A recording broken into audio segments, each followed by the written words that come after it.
struggle to get at least 10 reps of real pull-ups, let me show you how to do it with a band.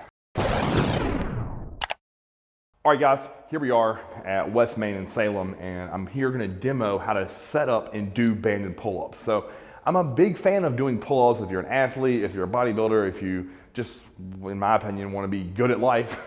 When you be able to do pull-ups, pulling your chin over a bar is very essential, in my opinion, to human survival. So what we wanna do here is I wanna show you, if you aren't quite strong enough to bang out, say 10 good clean reps of just your body weight, how can we set this up to become better at pull-ups so that eventually we can take this band away. So I'm gonna show you two different setups and two different bands so that we can really get into these and do them effective and efficiently. So let me teach you first. So I have a long gray band from Elite. All I'm gonna do is slip knot it over this bar here. So up, through the hole, pull down, just like that. And then we'll put our feet through this end. All right, so we have a bench set up here. That's just so I can step up and step into it. If you don't have a training partner that would, say for example, if Chaz and I were training together, I would simply just pull down, he would step into it. But if I'm, say, training alone and I don't have somebody to pull it down for me, I would just get up on a bench, hook my foot in, you'll see how I do it. So, stand on the bench. Now, for grip spacing, you can go wide, you can go a little outside of shoulder width, you can go neutral, you can go underhand.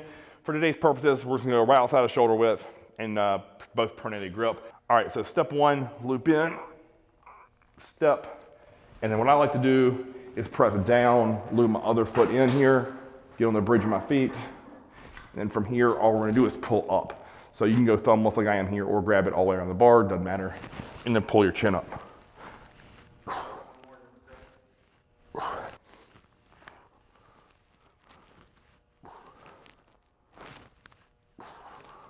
And to step out of it is simply reverse the process, move back, don't whip yourself in the face. All right, so if you aren't confident in the slip knot version, we can literally put this inside of a power rack on these safety supports.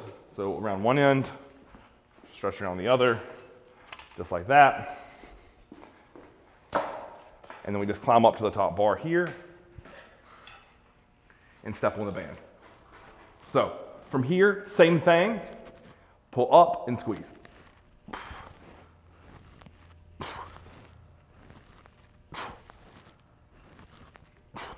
All right, so if you're doing those banded pull-ups, what I really suggest is if you start getting a lot of front to back play, right, to where say your hips are going back, your feet are going forward, you can't stay stable and you're all over the place, what I would highly recommend is squeezing your abs, squeezing your glutes really hard, and keeping that upright posture. Because at the end of the day, what I want to think, I'll turn to the side here, is I want to pull my chest to the bar with a big arch to really nail my back. So I want to get everything in my upper back here trained with a pronated grip. So what I want to think about is drive up to the bar, raising my chest up. If I start slinging my body back, letting my feet go out in front of me, it's not going to target my back. It's like a lot of arm in there. So squeeze your abs, squeeze your glutes. That's going to be the way to stay upright and just practice.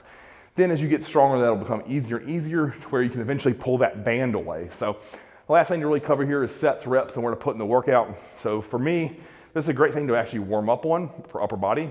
If you're an athlete, I like to start with pull-ups before you get into, say, your deadlifting, your rowing, any type of pressing you would do.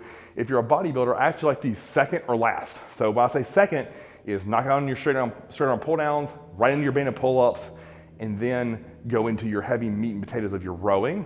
Or you could save them to the very, very end and do the banded version so you don't have to worry about your grip or your strength giving out. And you can really just bang, like say 5 sets of 10. You could even do like sets of a total rep range is what I really like. So let's say your goal is to do 100 total reps in as few sets as possible. And that would be a great way to really pre-exhaust or finish your back off, depending on where you put it on the workout. So if you like this video, guys, like, share, and subscribe. Get better at these pull-ups, and next thing you know, your back will be better.